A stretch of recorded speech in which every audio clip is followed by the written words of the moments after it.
amores e minhas amoras! Tudo bem com vocês? Gente, estou aqui hoje para fazer um super intensivo de atualidades para o TJ São Paulo, porque eu quero manter a tradição dos alunos Focus Concursos gabaritarem a atualidade. Gente, é todo o concurso do TJ São Paulo, que a gente já está especialista em banca VUNESP, né? Os alunos saem da prova e falam assim, professora, o que você falou no intensivo, o que você falou na revisão, apareceu na prova, muito obrigada, é uma loucura, só festa pra gente, pelo menos em atualidades, né, gente? As outras matérias aí você se vira, mas em atualidades eu sei que a gente vai mandar muito bem. Inclusive, já quero começar aqui a nossa aula avisando que sábado nós faremos uma revisão, gente, que está imperdível. Todos os professores do Focus que você precisa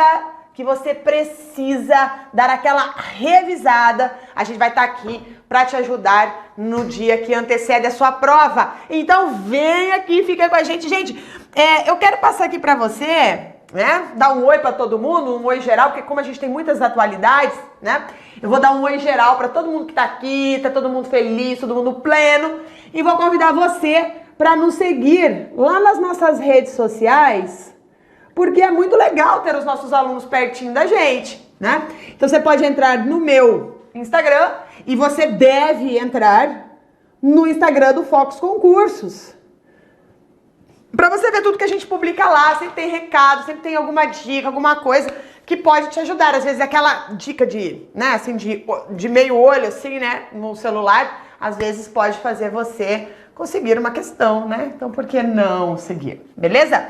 Gente, então nós não estamos apenas no Instagram, a gente também tem aulas no YouTube do Focus. Ah, até uma coisa, gente, toda segunda-feira, às 11 horas da manhã, rola a aula de atualidades ao vivo, toda segunda-feira. Isso porque, como atualidades é um assuntão, né, assim, tipo, pode aparecer muita coisa, muitos alunos se perdem, assim, mas olha, é muita coisa, então a gente distribui suavemente, todas as segundas-feiras, 1 horinha, você assiste a aula. E tem gente que assiste as nossas aulas de segunda que nem vão fazer concurso, eles só assistem para se manter atualizado, afinal de contas, você não pode parecer um bobalhão, né, lá no meio da mesa, o pessoal falando das coisas, e você assim, não tava sabendo que tava acontecendo isso. Pois é, aluno do Focus Concursos, que acompanha as aulas das segundas-feiras, nunca fica sem assunto para conversar na mesa com os amigos, viu? E manda sempre muito bem nas provas. Então vale muito a pena você aí programar o seu dia. Mesmo que você não consiga assistir às 11 horas da manhã ao vivo, você pode se programar para assistir. Assim, em algum momento da semana você assiste a nossa aula, tá bom? Bom, gente, também o Instagram, né, do Focus Concurso, nós temos o Facebook.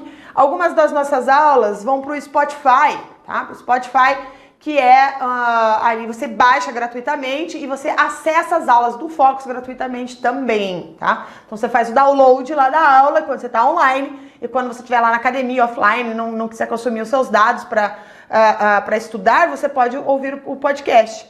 Estamos no Twitter e no LinkedIn também, né? Bom, então vamos lá, o intensivo TJ São Paulo Atualidades, né, professora Carla Kurz, e a gente vai começar então com os nossos temas queridos, que a gente supõe, né, que a gente acha que vai aparecer na prova, seguindo as características de temporalidade da VUNESP, né? Ela cobra aí as atualidades a partir do primeiro semestre, do primeiro semestre de 2021, então isso significa que elas podem cobrar de janeiro até mais ou menos setembro, ali na final de setembro ainda pode sim, a banca pode ter alguma questão. Ah, professora, mas tão recente? Sim, às vezes a VUNESP pega aí temas que acabaram de acontecer praticamente e aparecem nas provas, então por isso que a gente vai trabalhar ainda com poucas, mas algumas questões que aconteceram em setembro, que foram muito relevantes e por isso pode aparecer na sua prova, tá bom? Olha lá. Talibã toma Cabul e volta ao poder no Afeganistão após 20 anos. Uma reportagem do dia 15 de agosto de 2021. Em meio ao pânico de moradores e evacuação ocidental, grupo fundamentalista promete moderação. Então, nessa reportagem, a gente já tem muita informação, a gente vai destrinchar, tá? Então, Talibã é o grupo político que governava o Afeganistão, governou o Afeganistão, perdão, entre 1996 até 2001. Aí você vai lembrar que em 2001 teve o atentado, né, do World Trade Center, né, as Torres Gêmeas. E aí o que aconteceu? Quem fez o atentado ao World Trade Center foi um cara chamado Bin Laden, e ele era participante da Al-Qaeda, né? E aí o que aconteceu? O governo americano estava atrás da Al-Qaeda e do Bin Laden, e o Bin Laden fugiu para onde? Fugiu para o Afeganistão. E aí o governo americano falou assim: ô pessoal do Talibã, vocês que estão aqui no poder, deixa a gente entrar aí, entrega o Bin Laden para nós. E eles falaram: não, nós não vamos entregar. Resultado, os Estados Unidos decidiram então entrar e invadir o Afeganistão. Foi quando eles tiraram o Talibã do poder e ficaram, portanto, o exército dos Estados Unidos e, né, na verdade, do Reino Unido, outros países da Europa, né, tinham soldados ali, e por ali eles permaneceram por 20 anos. Ou seja, ficaram entre 2001 até 2021. Só que em 2021, o Talibã, que governava antes, que foi retirado, voltou ao poder, tá bom? Outra questão, Cabul é o nome da capital do Afeganistão, para quem não sabe. E quando o Talibã assumiu a capital, eles falaram assim: a gente vai governar com moderação. Só que essa promessa do Talibã não foi comprada pela galera, não. Eles falaram assim: Talibã, vai chegar aqui, vai governar com moderação, pois governaram com a Sharia todo o tempo que eles estiveram no poder, bem capaz, né? E aí uma galera que fugia, tipo, ficaram desesperados, invadiram o aeroporto de Cabul, se penduraram no avião. Olha o desespero, gente. Tipo assim, meu Deus, o Talibã voltou e eles vão nos perseguir. Até porque tem a galera que defendia o atual governo, o que estava no poder, e essa galera poderia ser realmente perseguida e morrer, e eles quiseram, então, sair dali. Quando que isso aconteceu, pessoal? Aconteceu no dia 15 de agosto de 2021, quando o Talibã, então, assumiu o controle do Afeganistão. Com a chegada desse grupo, que a gente chama de grupo fundamentalista, como você viu aqui na reportagem, ó, grupo fundamentalista. Pode ser chamado de grupo terrorista para alguns, extremista para outros, mas é tudo a mesma coisa, trata-se do próprio Talibã. Então, eles chegaram ao poder e o Afeganistão estava sendo administrado pelo presidente Ashraf Ghani, e esse presidente, então, fugiu do país, né? E o que aconteceu nesse inteirinho, assim, por que o Talibã conseguiu chegar ali?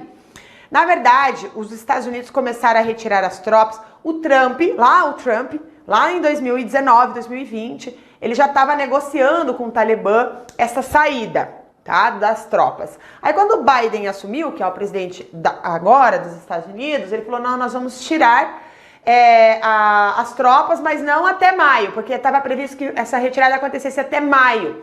Aí ele disse assim: não vai dar certo, não vai rolar até maio, mas até o dia 11 de setembro de 2021 a gente tira, né? Ele queria, na verdade, fazer aquele marco histórico, né? 11 de setembro e tal, né?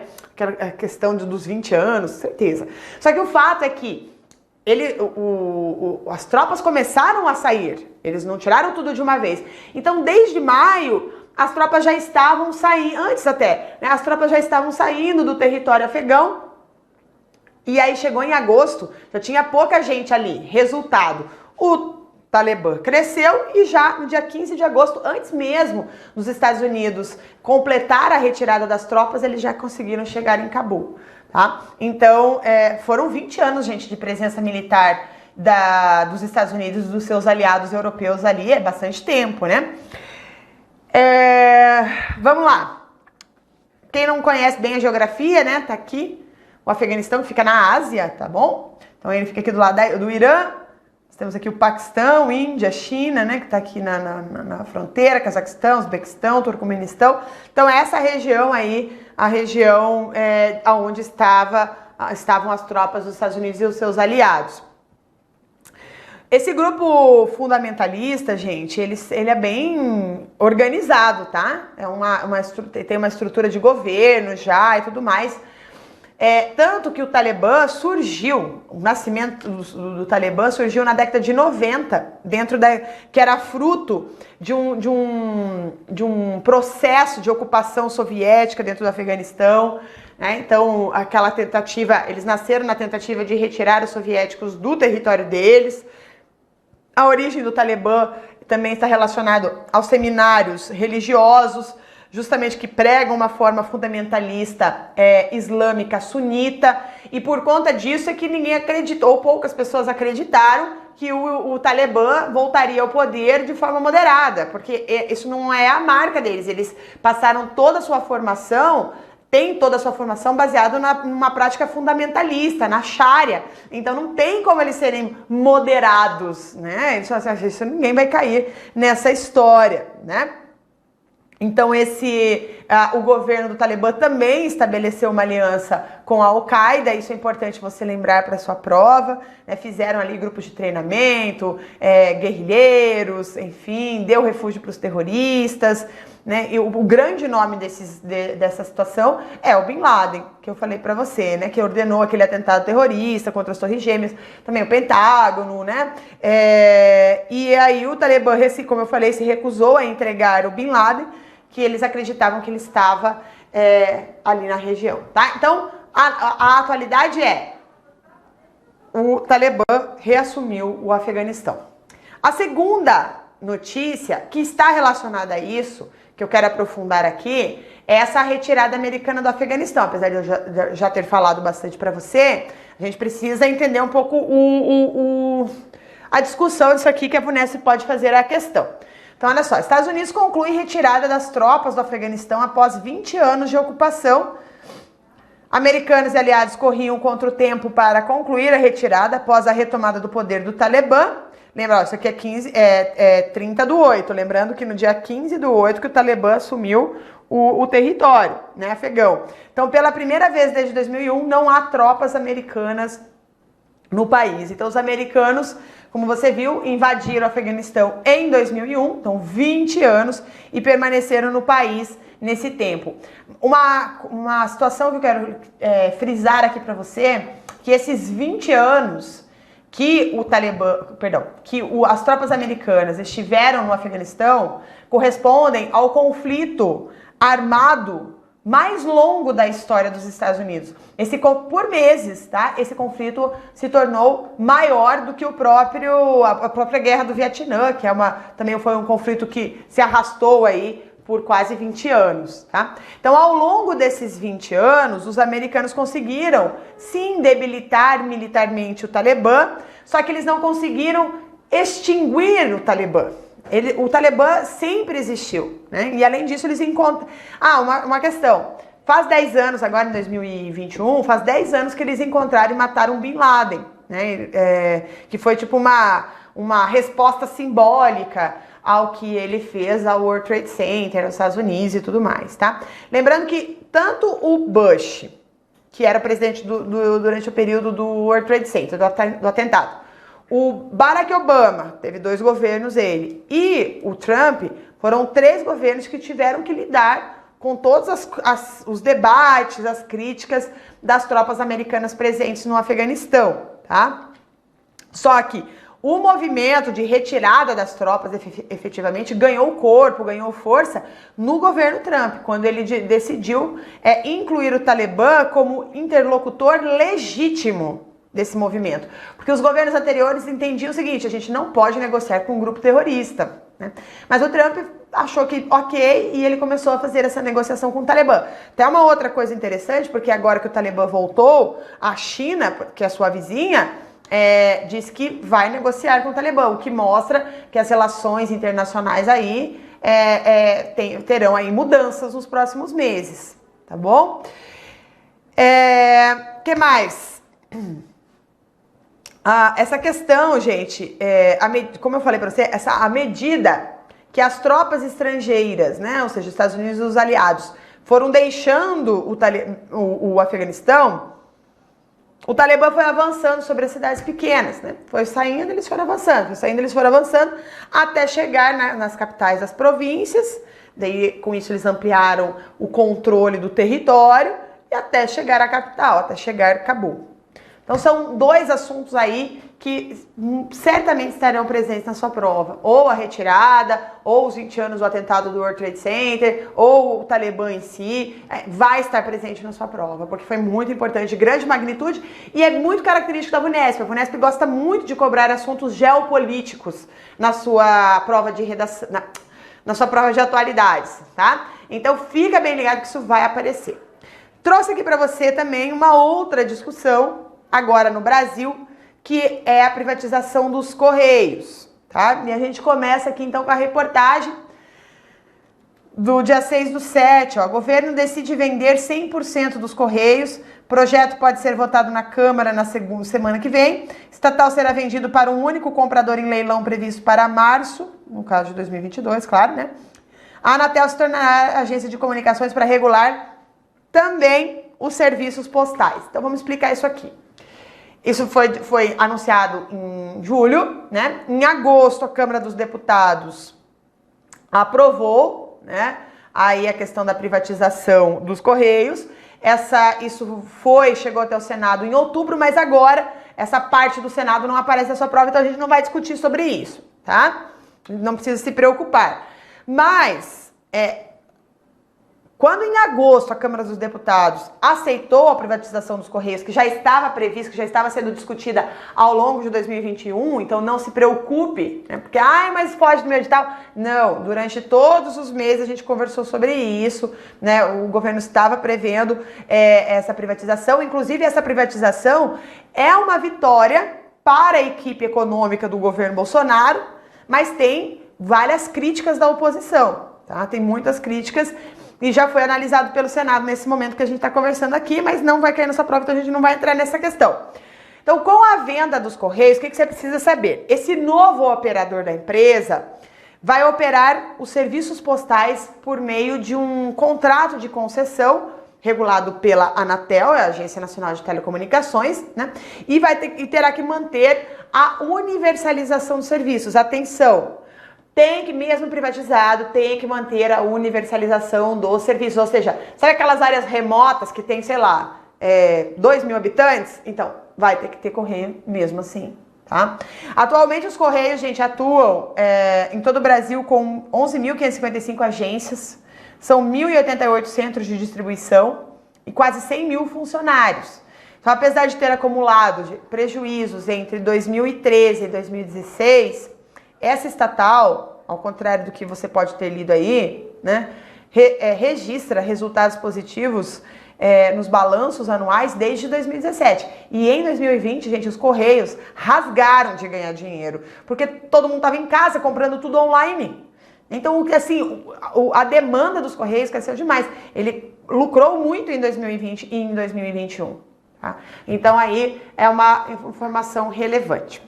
Outro assunto, gente, outro assunto para você ler um pouco mais, tá? Depois que você assistir essa aula. A gente até tem aula aqui no Focus Concurso sobre isso, vai lá, estuda, né? Você que é aluno do Focus, está dentro da nossa plataforma de atualidades, né? Uma aula só sobre crise hídrica e questões climáticas. É um assunto, assim, gente, que também, não só para o TJ São Paulo, para outros concursos que talvez você venha fazer aí futuramente, isso vai aparecer nas provas. Então vamos lá para a notícia?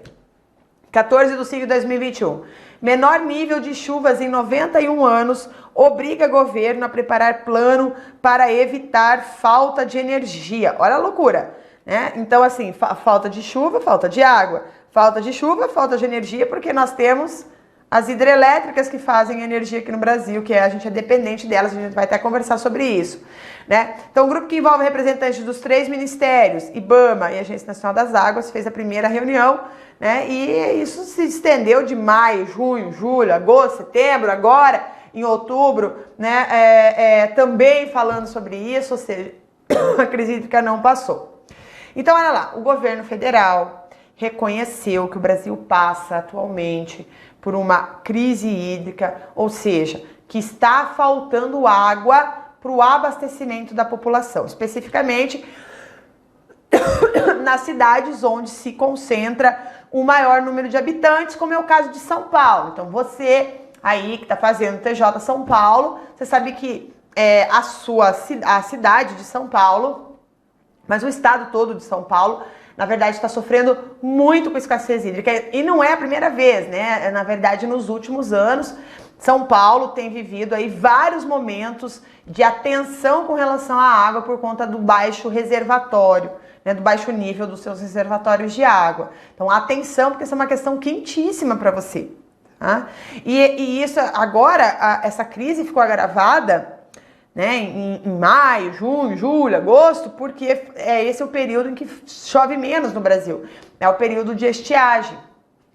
E para conter essa crise hídrica no Brasil, né, que foi, como você viu aqui na reportagem, foi considerada a mais alta dos últimos 91 anos, o Ministério das Minas e Energia tomou algumas medidas. Então, o que foi tomado como medida? Eles diminuíram o valor da conta para consumidores residenciais que reduzam o gasto entre 10% e 20%, né?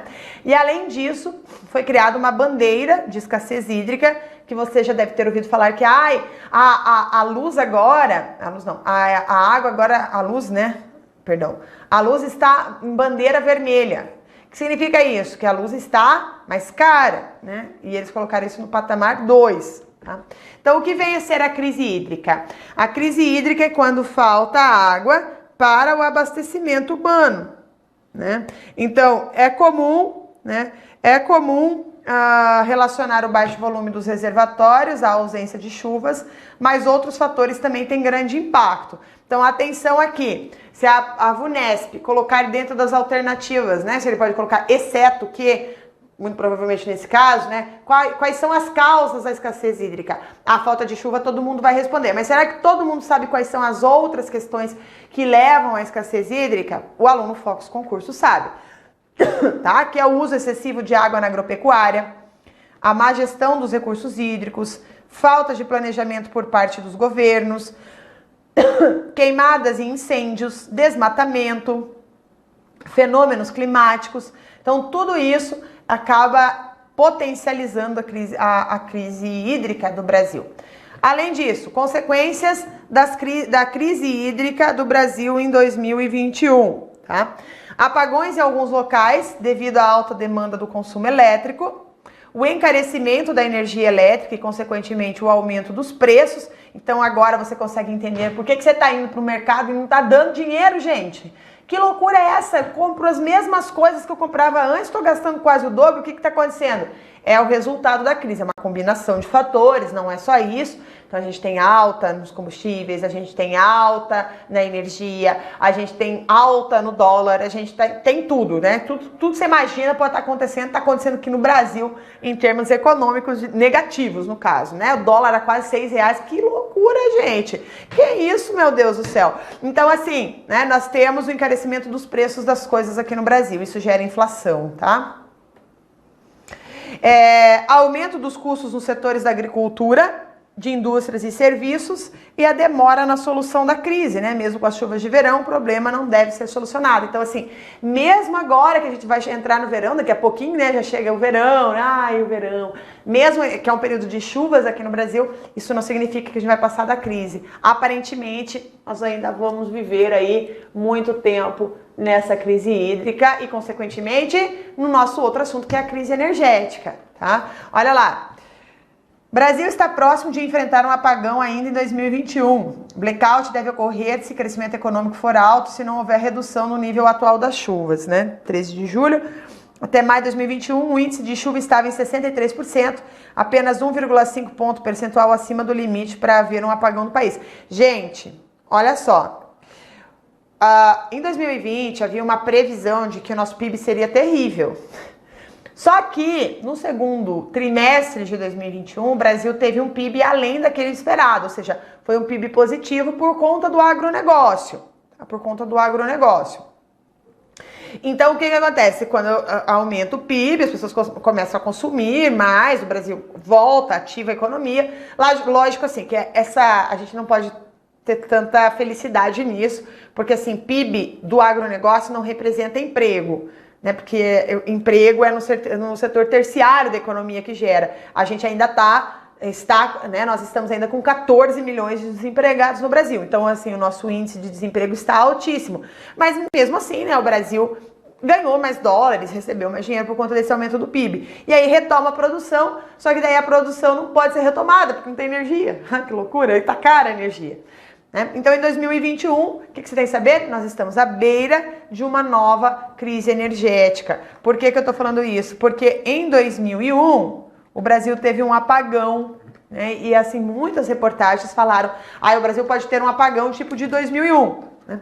Então, existe hoje uma sobrecarga no setor elétrico que pode levar, sim, à falta de fornecimento de energia, já que a demanda está maior do que a oferta.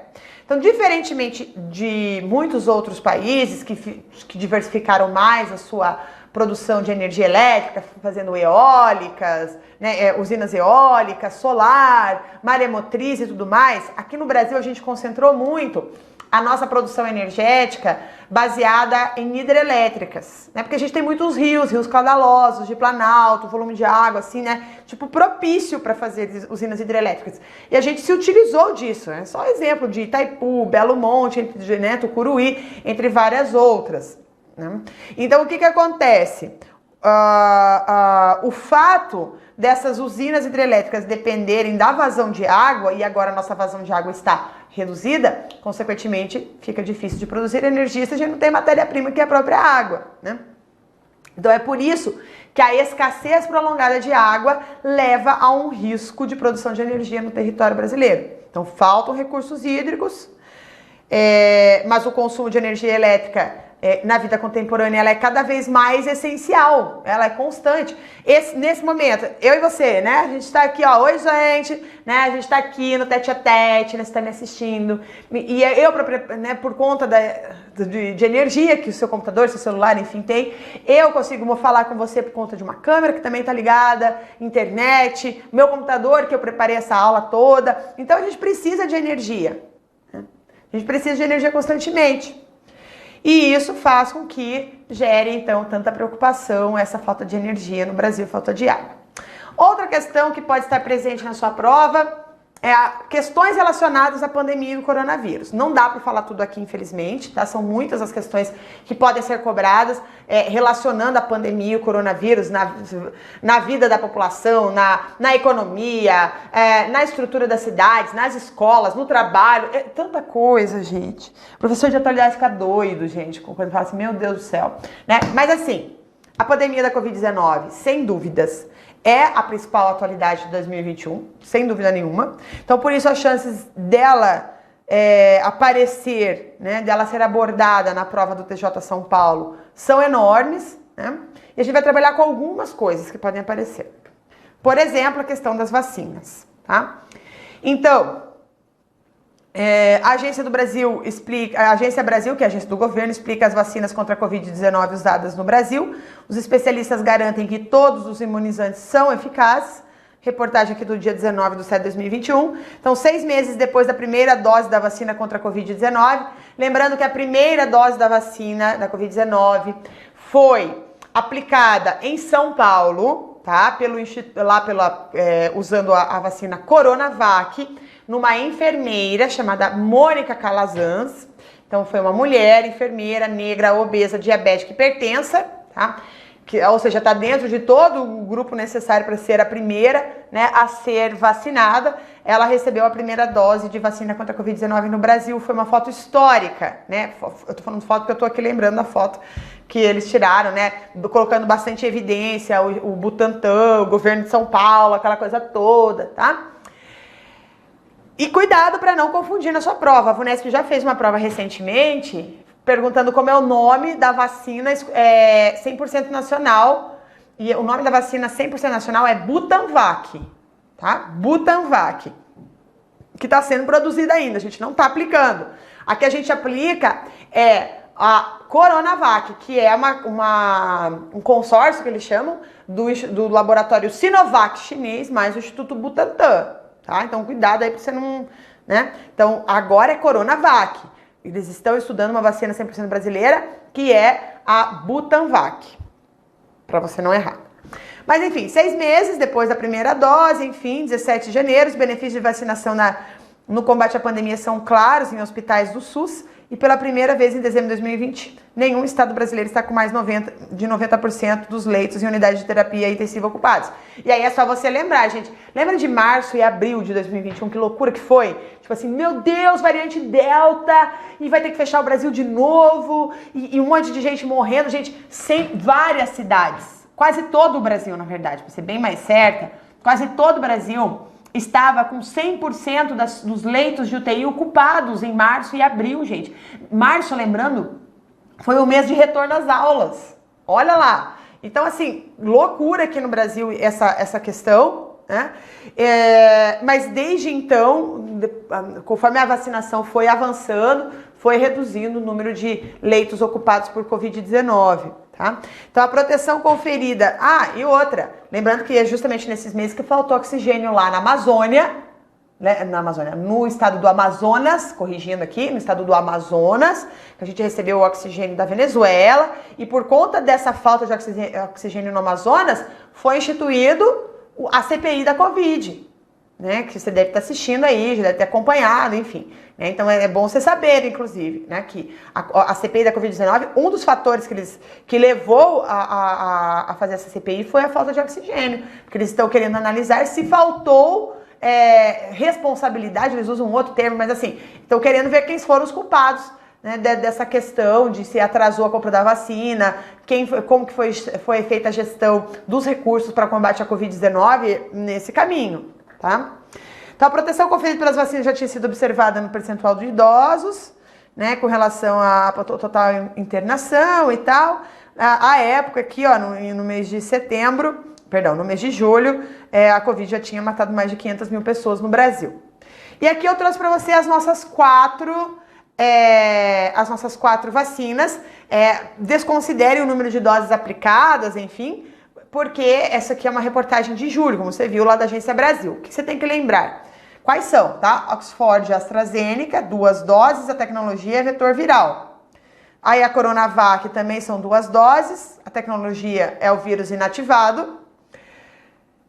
A grande revolucionária é a vacina da Pfizer, né? BioNTech, que é a do RNA mensageiro, que essa pesquisa aqui, inclusive, vai ajudar a fazer vacinas e tratamentos para outras doenças. E a Janssen, que é de dose única, é um vetor viral, tá? De tecnologia. Outra questão, tá? A ONU, gente, divulgou uma relação entre o desmatamento e a perda de biodiversidade e a invasão do homem nas áreas de florestas nativas que provocaram, lamentavelmente, um desequilíbrio ambiental e, segundo a ONU, isso deu espaço à pandemia da Covid-19 que assolou a economia mundial, né? E falando em economia, olha lá, recuperação pós-pandemia, crise escancara a desigualdade e Brasil terá retomada lenta, dizem economistas. Isso lá no mês de junho de 2020. Por que eu tô falando isso? Porque eu vou falar para você como que foi. Isso aqui era a previsão. E aí agora em 2021, né? Como que tá a situação? Então nós temos aqui, ó. Crise na pandemia pode afetar por 9 anos o salário de brasileiros. A alerta foi feito pelo Banco Mundial, 20/7/2021, relatório Banco Mundial, emprego em crise, trajetória para melhores empregos na América Latina pós-Covid. Como eu falei aqui, ó, gente, são 14 milhões de desempregados. A maioria dos brasileiros trabalham no setor informal, isso significa que não tem direito a todas aquelas garantias trabalhistas, sociais, etc, tá? De acordo com o documento, a crise gerada pela pandemia vai afetar o mercado de trabalho no Brasil, na América Latina, por um longo período, inclusive com efeito negativo sobre empregos e salários. Por isso que eu falei, o aumento do PIB, que foi acima do que se esperava, porque o que aconteceu? Não sei se você está sabendo, mas a China e os Estados Unidos estão se recuperando, a economia deles está se recuperando, então eles retomaram a atividade e essa retomada de atividade gerou consumo. Consumo de quê? De commodities. Quais commodities? Das nossas. Tipo, minério de ferro, grãos de soja, né? Para que eles fazem ração, as coisas. Carne, porque eles voltaram a consumir. Então, no setor primário da economia, nós tivemos uma alta no PIB. Só que o mercado interno não foi ativado ainda, gente, tá? Não foi ativado ainda. Resultado, a gente continua com os 14 milhões de desempregados, 19 milhões de pessoas na extrema pobreza, ou seja, passam fome, literalmente passam fome. A gente vai falar sobre isso daqui a pouco, inclusive. Bom, vamos lá.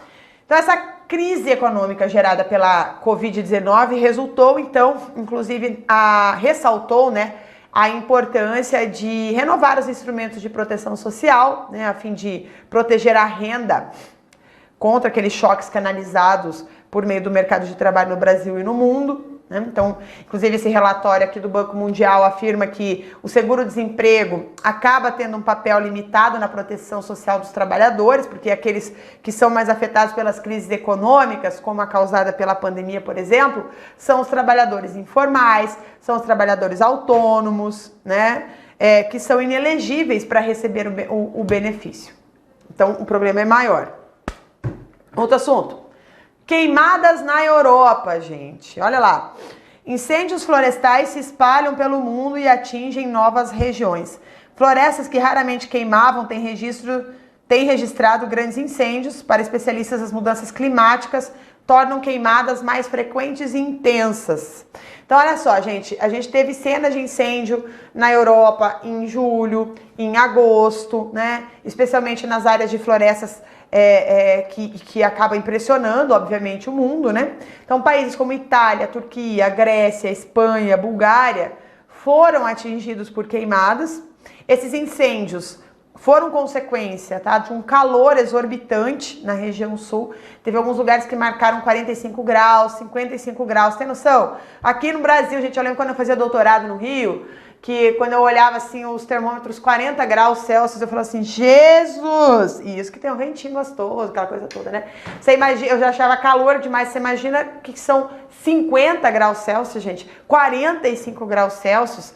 E aí as consequências do calor extremo na Europa são degradação do meio ambiente, perda da biodiversidade, má qualidade do ar, emissão de grandes quantidades de poluição de fumaça na atmosfera, aumento dos problemas respiratórios nas pessoas e, com isso, no número de internações e mortes, tá? E, inclusive, a VUNESP pode puxar para você discussões mais profundas com relação ao meio ambiente e pode, inclusive, chamar a sua atenção ao relatório do IPCC da ONU. Interessante que eles publicaram esse relatório antes de acontecer a cúpula do clima, que vai acontecer agora em novembro, mas a gente discutiu durante todo 2021 a cúpula do clima que vai acontecer em novembro. Então, sim, pode aparecer alguma questão nessa discussão, mas eu trouxe o IPCC que talvez seja alguma coisa mais direta. Olha lá, na própria página da ONU, relatório do IPCC é um código vermelho para a humanidade. O secretário-geral das Nações Unidas reagiu ao relatório divulgado pelo painel intergovernamental da mudança climática. Então é que eu brinco com os alunos, gente, IPCC não é uma facção criminosa do estado de São Paulo, né? Não tem nada a ver. IPCC é o painel intergovernamental das mudanças climáticas da ONU. Então, segundo Antônio Guterres, o documento é um código vermelho para a humanidade, com uma evidência irrefutável. As emissões de gases a partir da queima de combustíveis fósseis e do desmatamento estão sufocando o planeta e colocando bilhões de pessoas em risco, tá? Então, olha lá. Aqui que ele coloca, sentença de morte. Ai, gente, que triste isso aqui, né? Que triste que a gente tá vivendo uma situação complexa. Olha lá, Guterres afirma ainda que o relatório deve soar como uma sentença de morte, uma sentença de morte para os combustíveis fósseis. O que é combustível fóssil? Petróleo, gás natural, carvão, tudo isso é combustível fóssil, tá? Então, olha lá. Antes que destruam o planeta. Então, gente, vamos acabar com o combustível fóssil, vamos utilizar fontes de energia alternativa, vamos usar carros elétricos, até que a Europa está com um mega plano, assim, para retirar os combustíveis fósseis. Tem alguns países que já proibiram a produção de carro a combustão, loucuragem, tá? Então, vamos lá, ó. O chefe da ONU pede ação imediata para cortes profundos, né? Para cortes profundos das emissões dos poluentes, já que sem isso não será possível limitar o aquecimento global a 1,5 graus, que é o que é previsto pelo Acordo de Paris. Lembrando aí você que agora os Estados Unidos, sobre o governo Biden, tá de volta ao Acordo de Paris, não esquece isso não, tá? Ele depende que a capacidade para as energias solar e eólica seja quadruplicada até 2030 e pede que os investimentos em energias renováveis tripliquem para que a trajetória de zero emissões seja mantida até meados desse século. Então essa é a busca, tá? Zero emissão de carbono. O secretário-geral lembra que o aquecimento global está afetando todas as regiões do planeta Terra, sendo que muitas mudanças são irreversíveis, já que a concentração de gás de efeito estufa atingiram níveis recorde. Né? Então, o IPCC divulgou esse relatório. Só para você saber, essa é uma grande revisão no relatório, que o último relatório que eles publicaram foi em 2013. Então foi uma revisão. E o que você tem que saber para sua prova? Que esse relatório não se trata de algo mais ou menos provável. Eles falam que isso já é um fato. Tá? Então o painel falou que há mais de 3 décadas eles estão analisando as questões de mudanças climáticas, né? Mas eles disseram o seguinte, ó, é inequívoco que a humanidade tenha aquecido a atmosfera, oceano e terra, o que gerou mudanças generalizadas e rápidas no planeta. Então eles falaram assim, olha, é sem precedentes o que a ação humana fez no planeta nesses últimos tempos, né? Daí ele começa a elaborar, né? Olha, sabe as queimadas? Então, né? Sabe a falta de água? Então. Sabe aquele calor excessivo? Então. Tá? Então, qual que é lembrando aí você, quais são as consequências do aquecimento global, gente? Então, nós temos o aumento do nível dos oceanos, secas e inundações, aumento da temperatura dos oceanos provocando verdadeiros desfiles de furacões, tufões, ciclones de um modo geral, principalmente no hemisfério norte, e a acidez dos oceanos, que está acontecendo o embranquecimento dos corais. Tá? Não vai dar tempo para a gente falar agora, mas tem algumas constatações aqui no estudo, que está no seu material. Você pode ler aí depois com calma o que aconteceu no planeta, já que são aquelas evidências que não tem como negar, né? Tipo assim, sim, o ser humano mudou as questões aqui no planeta, tá? Bom, falando em ser humano, questões do planeta, vamos falar do desmatamento no Brasil. Olha lá. Correio Brasiliense, 19/7/2021. Desmatamento na Amazônia cresceu 51% em 11 meses, diz Amazon. De acordo com o Instituto, em junho a destruição da floresta atingiu uma área de quase 3 vezes maior que a cidade de Fortaleza. Então, os dados do monitoramento do Sistema de Alerta de Desmatamento do Instituto mostram que o território devastado na Amazônia seguiu a tendência de alta no mês de junho, sendo o terceiro maior em 10 anos. Assim como já tinha sido observado em outros meses, a destruição da floresta segue avançado pelo Pará. Gente, o Pará é o estado que mais desmata atualmente, e pelo Amazonas, primeiro e segundo estados de ranking que mais desmataram em junho. Juntos, eles somam 568 km² de área devastada, 61% do registrado nos 9 estados da Amazônia Legal. Então aí, o Pará sempre está na lista negra do negócio, né?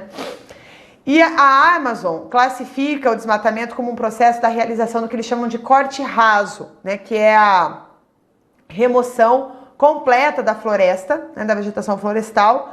E segundo a Amazon, na maioria das vezes essa mata é convertida em áreas para pecuária, tá? Pecuária que é revertida no corte raso. Já a degradação, se aparecer degradação para você, essa degradação é caracterizada pela extração de árvores normalmente com fins de comercialização da madeira.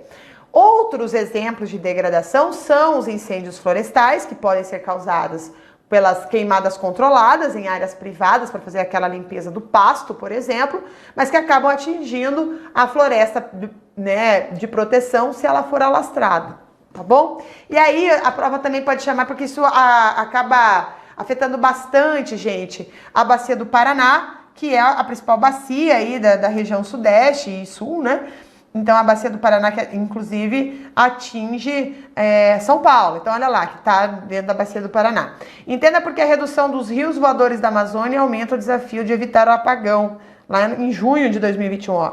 Climatologistas apontam sinais de agravamento na seca da bacia do Paraná, que concentra principais reservatórios de hidrelétricas desde 2014. Né? Então, o desmatamento é uma das principais causas das mudanças climáticas. Um dos exemplos é a preocupação com a Amazônia, que é a grande fornecedora de umidade para a região centro-sul do Brasil por intermédio desses rios voadores.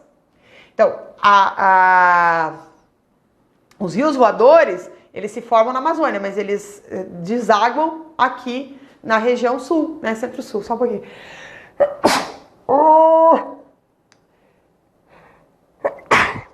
Eita, né? Vixe, gente. Vamos lá. Recuperando aqui, né? Então, assim, os rios voadores, para quem não sabe, eles são responsáveis hidrológicos em manter os níveis dos rios e dos reservatórios, consequentemente mantendo, por exemplo, a produção da energia elétrica, que você já sabe, das hidrelétricas, que a gente conversou no começo da aula. E a gente não pode esquecer também que a prova pode chamar a atenção para os povos da floresta, né, as tribos indígenas, população ribeirinha, extrativista, que tem a floresta como seu meio de vida. Inclusive, atenção, quem for aluno do Focus, também dentro da nossa plataforma, tem uma aula chamada sobre o marco legal das terras indígenas. Assista essa aula, porque ela pode aparecer na prova da VUNESP também, tá? A gente não vai ter tempo de falar profundamente, mas já que a gente falou dos povos da floresta, tá rolando aí um debate sobre o marco temporal, sobre quando é que começa a valer a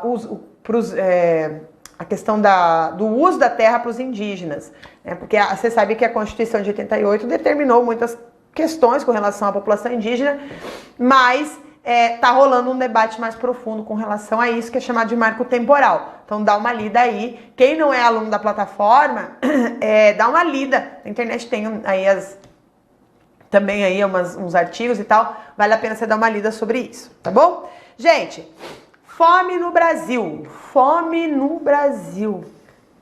16/4/2021, o governo brasileiro, por meio da página Agência Brasil, publicou: revista revela que 19 milhões passam fome no Brasil, né, no fim de 2020. Dados são do inquérito sobre a insegurança alimentar da pandemia, inquérito nacional sobre a insegurança alimentar, realizado pela Rede Brasileira de Pesquisa, indica que nos últimos meses do ano passado, 19 milhões de brasileiros passaram fome e mais da metade dos domicílios no país enfrentou algum grau de insegurança alimentar, e já aviso você que isso permaneceu durante todo o restante de 2021. Então, note, o país registrou no último trimestre de 2020 o maior nível de insegurança alimentar desde 2004.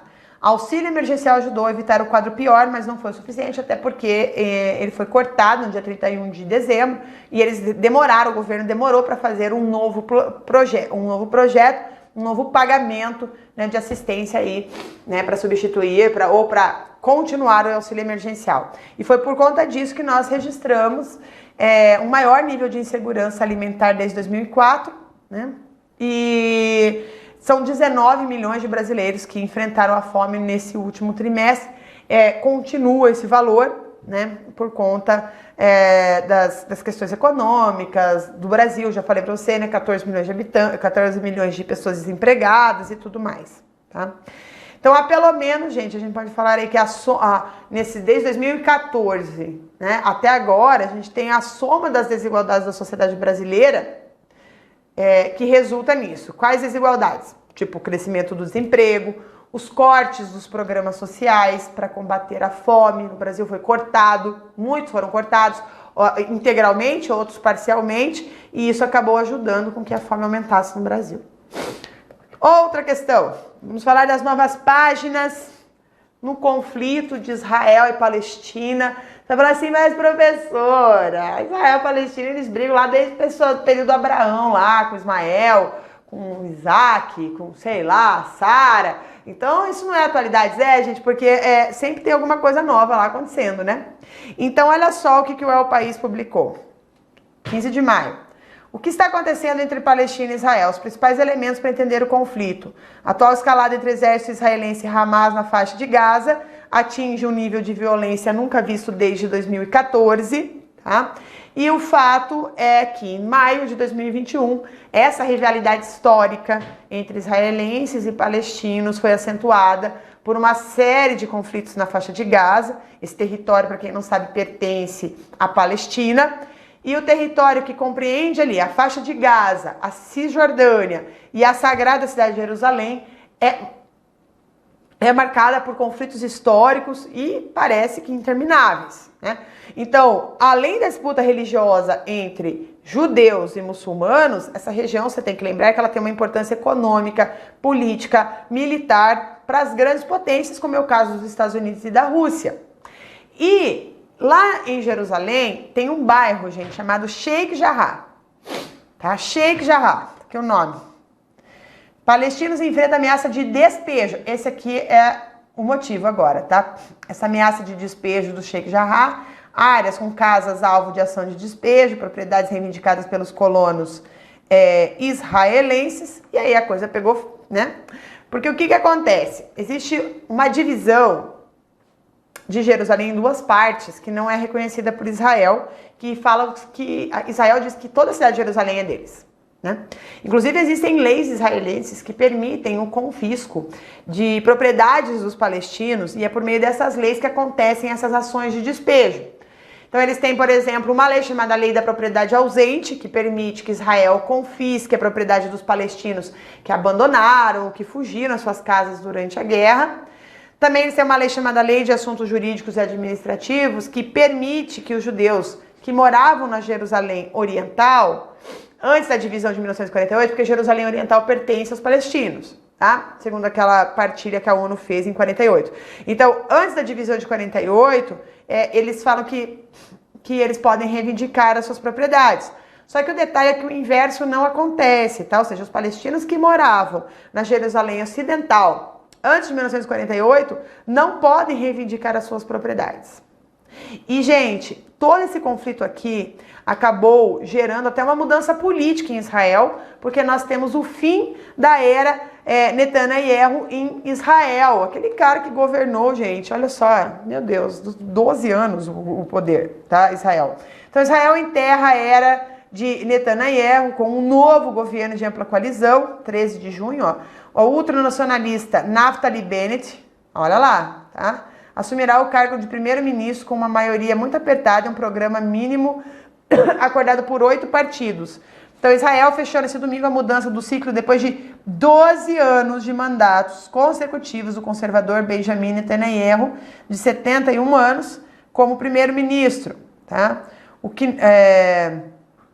Knesset, que é o parlamento, né, de 120 cadeiras, se deu seu voto de confiança a um novo governo, composto por 8 partidos, que abarcam todo o espectro político, incluindo uma minoria árabe. Olha só, pela primeira vez, você imagina o desespero, eles queriam mesmo tirar o Netanyahu, né, porque para juntar uma minoria árabe a favor de um mesmo governo em Israel, é porque a coisa está feia, né? Então, como você viu, que você tem que lembrar, o Netanyahu governou Israel por 12 anos, né? E agora, em junho de 2021, trocou o governo, né? E agora o governo é o Naftali Bennett, né? Esse período gente, 12 anos no poder é muita coisa, né? Só que muita gente tinha muita crítica para ele, né? Por conta desses despejos que agora estava acontecendo, a forma como ele encara a política internacional, enfim, tá bom?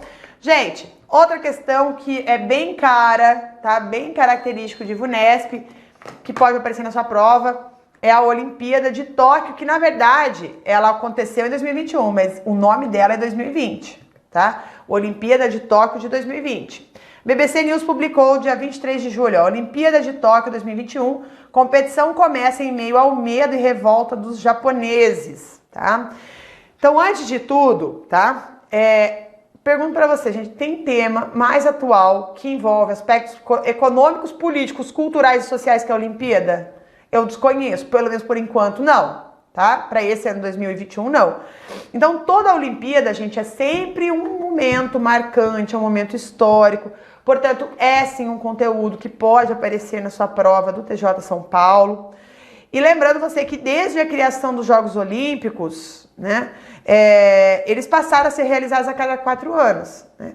E em 2021 teve mais uma edição. E vale lembrar inclusive, que essa edição de 2021 foi considerada a Olimpíada mais inclusiva. Atenção! Mais inclusiva, com recorde de participação feminina. Além disso, o time das jogadoras da Noruega se recusaram a usar biquíni tá? Levando uma questão importante sobre a sexualização feminina, e desse modo, inclusive, a recusa foi passível de multa, mas trouxe um debate muito importante à tona. Também teve a desistência da Simone Biles, né, de disputar aí o final de solo de ginástica por questões de saúde mental. Né? Então, a atleta é uma das maiores campeãs olímpicas e, inclusive, nesse sentido, o tema saúde mental bombou, né, em todas as trends. E isso mostrou que é um tema muito importante para a sociedade, além de ter muitas chances de aparecer na sua prova, né? E além disso, houve a participação de países como Kosovo, né, trazendo questões territoriais geográficas muito importantes para a discussão, que podem ser exploradas na sua prova. Então, em síntese, geopolítica é um assunto muito querido pela VUNESP, já falei isso para você. E todos os anos cai alguma temática sobre isso, todo TJ São Paulo cai alguma questão sobre isso. E aí que a gente tem algumas questões, a Olimpíada de Tóquio 2021, mulheres brasileiras conquistam o melhor resultado da história, as atletas brasileiras brilharam em Tóquio, fechando os jogos com o melhor desempenho até agora, em todas as Olimpíadas de que participaram. E elas subiram ao pódio em Tóquio 9 vezes, antes 5 vezes no Rio em 2016. Foram 3 ouros, 4 pratas e 2 bronzes. Né? Então, foi adiado em um ano a pandemia, as Olimpíadas, e teve muitas questões aí, né? As mulheres brasileiras, né, tiveram destaque, né? Enfim, nessa Olimpíada. Também teve uma questão de uma mulher transgênero, gente. Olha, levantadora de peso neozelandesa, né? Laurel Hubbard, de 43 anos, que ficou longe do pódio, mas, né, representa também uma classe ali, né? Também o skate, né, conquistou o espírito infantil, né? Nós tivemos, inclusive, a Raíssa Leal aqui no Brasil, de 13 anos, que ganhou medalha, né? Pix e Open Banking representam aqui também uma questão de economia, né? União entre Open Banking e Pix no mercado brasileiro. Então nós tivemos aí o Pix, que foi o maior, gente, a maior adesão em 20 anos, em todos os anos, em um programa do Banco Central. Né, o Pix tem que ser esse pagamento instantâneo, né, que é do Banco Central. Tanto é que o Banco Central está pensando, tá, já chegou a cogitar fazer uma versão digital do real, que é o real digital, né? Fácil de lembrar, né? Então, e a Covid-19, isso ajudou a adesão do Pix pela população brasileira. Então, é uma tecnologia interessante. E junto com o Pix também vem uma atualidade, que é o Open Banking, né? Que é um sistema bancário aberto, quando os seus dados poderão ser trocados entre bancos. A primeira fase aconteceu em fevereiro, a segunda fase aconteceu em agosto, né? Então, nesse Open Banking, eles consideram que os donos dos dados é a pessoa e não a instituição financeira, porque até então, quem era dono dos dados bancários, ou seja, como você faz suas transações, quanto dinheiro você tem, como você aplica seu dinheiro, todas essas coisas, era uma informação do banco. E agora não é mais uma informação do banco, é uma informação do cliente, né? Então, assim, e o interessante é que, por exemplo, para fazer um empréstimo, hoje você usa um aplicativo, hoje não, né? Com a realização do Open Banking, você vai conseguir fazer isso num único aplicativo. E aí os bancos e as fintechs que lutem para dar a maior oferta para você, né? E por fim, um assunto que certamente vai aparecer na sua prova é sobre o governo Biden, tá? Então, olha só, 26 de abril de 2021, 100 dias de Biden, uma profunda mudança no rumo dos Estados Unidos. O presidente norte-americano pisou no acelerador em questões relevantes, como a vacinação maciça, a volta do multilateralismo, a modernização do país e o novo rumo das políticas sociais. Seu grande desafio continua sendo a imigração. Então, aí, o que acontece nos Estados Unidos acaba sendo de interesse de todo mundo, né? Então, uma das características que marcaram os 100 dias do governo Biden e todo o restante, né, é a resposta à pandemia. Então, o Biden falou que nos 100 primeiros dias do governo dele, ele conseguiria vacinar 100 milhões de americanos. Ele conseguiu isso no 58º dia e ele dobrou a meta, né, para 200 milhões de pessoas para os seus 100 dias de governo, né? Também com relação à imigração, ele pediu para suspender a construção a continuidade da construção do Muro de Trump. Ele fez construiu abrigos, muita gente, aumentou muito a imigração no governo Biden. Crianças, sabe? Crianças sem pais, uma loucura. Porque eles acharam que o Biden seria mais tranquilo, só que não é o Biden sozinho que define as coisas, né, gente? Existe um congresso nos Estados Unidos, lá, né? Não é bem assim, né? Com relação à política externa, né, o Biden tentou ali, inclusive, retomar a conversa com o Irã para o acordo nuclear, mas não deu certo, nenhum dos países, né, consegue confiar um no outro. Também teve a questão do Afeganistão, né? Então é uma questão importante. Mudanças climáticas também marca esses 100 dias do governo Biden, porque ele voltou ao Acordo de Paris, ele também voltou para a Organização Mundial da Saúde. Com relação à economia, o Biden tem um programa chamado Bidenomics, né, que ele fez planos de infraestrutura, de ajuda social trilionária, né, para ajudar então a recuperação dos Estados Unidos pós-vacina. Quero mostrar também aqui um fato cultural. Quem assistiu a nossa aula de atualidades, que eu falo sobre o governo Biden, quem não é aluno do Focus, tá, da plataforma, assista essa aula, tá, que foi apresentada numa dessas últimas segundas-feiras. Procura lá, governo Biden, nossa, aqui do Focus, que eu que dei essa aula, porque ali eu mostro para você no detalhe o governo Biden. Quem tem assinante, tem uma outra aula também sobre o governo Biden dentro da nossa plataforma, pode assistir. Mas eu separei um fragmento desse governo que eu acho que pode aparecer como um fator cultural, e que é essa foto. E antes que você pense que eu vou falar sobre movimento fashion, né? Movimento fashion aqui, ai gente, olha só a roupa dessas meninas, ai menina, que luxo esse casaco. Não, tá? A explicação da roupa escolhida pela Kamala Harris, que é a primeira mulher vice-presidente dos Estados Unidos, a primeira mulher, inclusive, negra e descendente de asiáticos a assumir a vice-presidência dos Estados Unidos, ela foi para posse usando uma roupa roxa, tá? Porque era a cor das ativistas feministas, sufragistas e o movimento dos direitos civis, né? Então, assim, o tom é considerado uma das marcas do movimento feminino do século XIX, do século XX, representa a liberdade, a dignidade, né? Então aí é importante você saber desse fato cultural. E além desse fato cultural, também que eu não coloquei aqui nos slides, mas eu quero falar para você, que eles estão discutindo, esqueci o nome dela agora, mas eles estão discutindo a mudança da imagem da pessoa representada na nota de $20, que é uma mulher negra, que eu esqueci agora completamente o nome dela, mas dá uma pesquisada aí, que era um programa, um projeto, na verdade, do Barack Obama, que foi engavetado pelo Trump, e agora o Biden ressuscitou, né? Ele quer quer colocar uma pessoa negra para que a história americana seja representada em seus detalhes. Tá bom? Bom, gente, é isso. Espero que você tenha gostado, que você tenha aprendido. Não se esqueça de acordar bem cedo no sábado e começar o seu dia com a gente aqui no Focus Concurso, que nós estaremos aqui te ajudando, dando aquele retoque final, assim, aquele grande finale da nossa revisão de véspera de sábado. Então já se programa, se organiza, deixa o filho com a mãe, com o tio, com o pai, sei lá, arruma alguém, mas fica bem atento aos detalhes, porque a nossa revisão tá incrível, tá bom, gente? Um grande beijo pra você e até sábado!